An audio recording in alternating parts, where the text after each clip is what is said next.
의사 입장에서 좀 말씀을 드려볼게요. 내가 이것만 먹는다고 그래가지고 피부가 좋아지진 않아요. 솔직히 얘기하면요,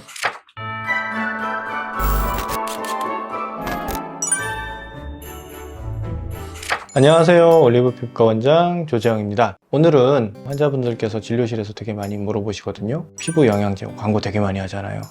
먹으면은 정말 도움이 돼요? 뭐 레이저 하시면서도 물어봐요. 그런 것들을 먹으면은 더 좋아질 수 있나요? 이런 것들을 물어보는데요. 이게 여러분들이 듣고 싶지 않은 내용일 수도 있는데요. 의사 입장에서 좀 말씀을 드려볼게요. 도움이 될 수도 있고 도움이 안 될 수도 있습니다. 도움이 되는 경우는요, 해당 성분이 모자랐을 때 도움이 돼요. 인체 내에서 흔히 먹는 콜라겐 같은 것들이 있는데요, 콜라겐을 먹는다고 콜라겐은 흡수가 되는 게 아니거든요. 콜라겐은 우리 생물학 때, 중학교 때, 고등학교 때 다 배우잖아요. 위에서 무슨 효소에 의해서 분해되고 장에서 무슨 효소에 의해서 분해돼 가지고 단백질 같은 경우는 아미노산 단위로 다 분해가 돼 가지고 흡수가 됩니다. 콜라겐이 장을 거쳐서 내 피부에 콜라겐으로 가는 게 아니라, 콜라겐이 몸에 들어가서 다 분해가 돼서 흡수가 된 다음에 그 재료를 가지고 몸에 있는 콜라겐을 만드는 거예요. 물론 먹어주면은 콜라겐을 합성할 수 있는 재료들은 많아지겠죠. 근데 내가 그 재료들이 이미 풍부하다, 그 의미가 없는 거예요. 차라리 그러면은 콜라겐을 많이 만들게 해야 되잖아요. 많이 만들게 하려면은 가장 좋은 게 뭐냐면요, 운동이에요.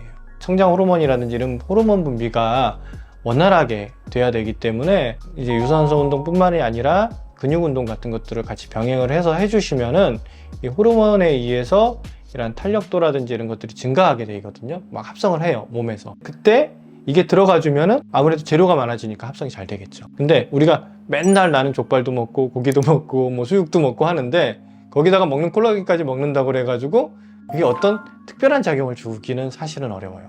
근데 이제 채식주의자 분들이 있으시잖아요.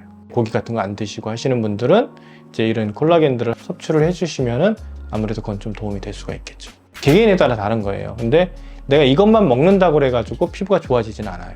채소 안 먹는 분들 같은 경우도 아무래도 비타민 계열들이 좀 모자르겠죠. 그러면 이제 피부가 안정화되지가 않아요. 이게 비타민이라는 것들은 이제 피부뿐만 아니라 모든 장기라든지 이런 것들을 좀 안정화시켜주고 좀 윤활하게 돌아갈 수 있도록 만들어주는 일종의 윤활제? 이렇게 표현을 하면 되려나 모르겠는데 하여튼 그런 개념이거든요. 모자른 사람들은 먹으면 도움이 됩니다. 모든 논문에서 그렇게 나와요. 모자른 사람들한테서는 먹으면 도움이 된다라고 나와요. 내가 뭐 야채도 잘 먹고 종합 비타민도 잘 챙겨 먹고 하는데 거기다 추가적으로 피부에 도움이 된다는 비타민을 추가로 더 먹었다.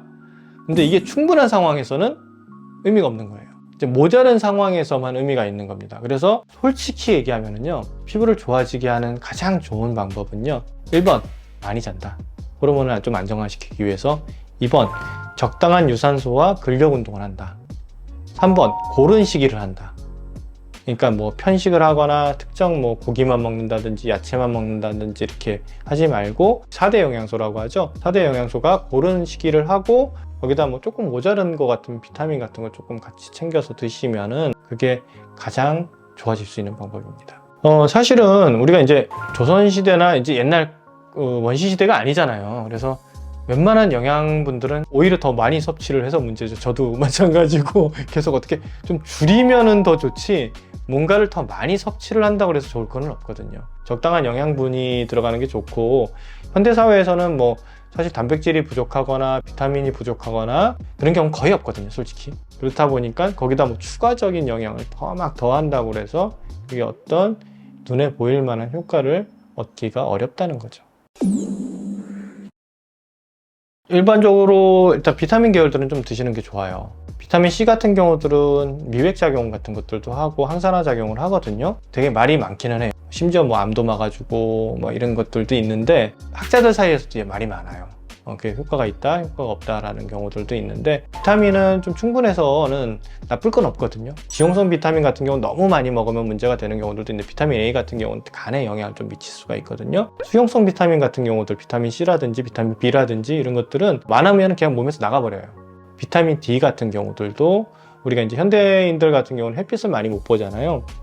물론 이제 비타민 D 같은 경우들도 조금만 보더라도 몸에서 합성이 되기는 하지만은 그래도 실내 생활을 많이 하기 때문에 먹는 거라든지 이런 걸로 좀 보충을 해주면은 어떤 피부의 이제 재생이라든지 이런 부분들도 좀 도와주게 되고 여러 가지 질환들도 막아줄 수 있으니까 도움이 됩니다. 그리고 아까 말씀드렸다시피 이제 뭐 채식을 너무 좋아하시는 분들, 난 고기 안 먹어, 이러신 분들 같은 경우는 콜라겐 같은 것들도 좀 섭취를 해주시면은 아무래도 단백질 종류다 보니까 좀 도움이 될 수 있고요. 안 먹는 것보다는 나을 수도 있습니다. 근데 이제 그것만 가지고는 어떤 눈에 보이는 효과를 얻기에는 그렇게 쉽지는 않을 거다 라고 생각을 하시면 될 것 같습니다. 오늘 이제 많은 분들이 궁금해 하시고 제가 진료실에서 정말 많이 받는 질문이라서 이거 자세하게 말씀드릴 기회가 없어가지고 이제 영상을 만들어 봤는데요. 영양제가 나쁠 거는 없습니다. 사실 드셔가지고 나쁘지는 않죠. 이제 우리 몸에 필요한 것들이고 한데 충분한 상황에서는 그게 굳이 필요할까? 라는 생각이 조금 들기는 합니다. 그래서 그것만 가지고 피부가 좋아진다 라고 생각은 하지 마시고요. 가장 좋은 거는 충분한 수면, 적절한 운동, 균형 잡힌 식이, 이게 제일 중요하니까요. 본인 식사 습관이라든지 식단 같은 것들을 좀 유의 깊게 보시고 부족할 것 같다라고 하시면은 그거에 해당하는 영양제들을 좀 보충을 해주시는 거는 사실은 나쁘지는 않습니다.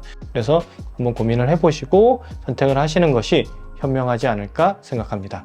오늘은 여기까지 하겠습니다. 감사합니다.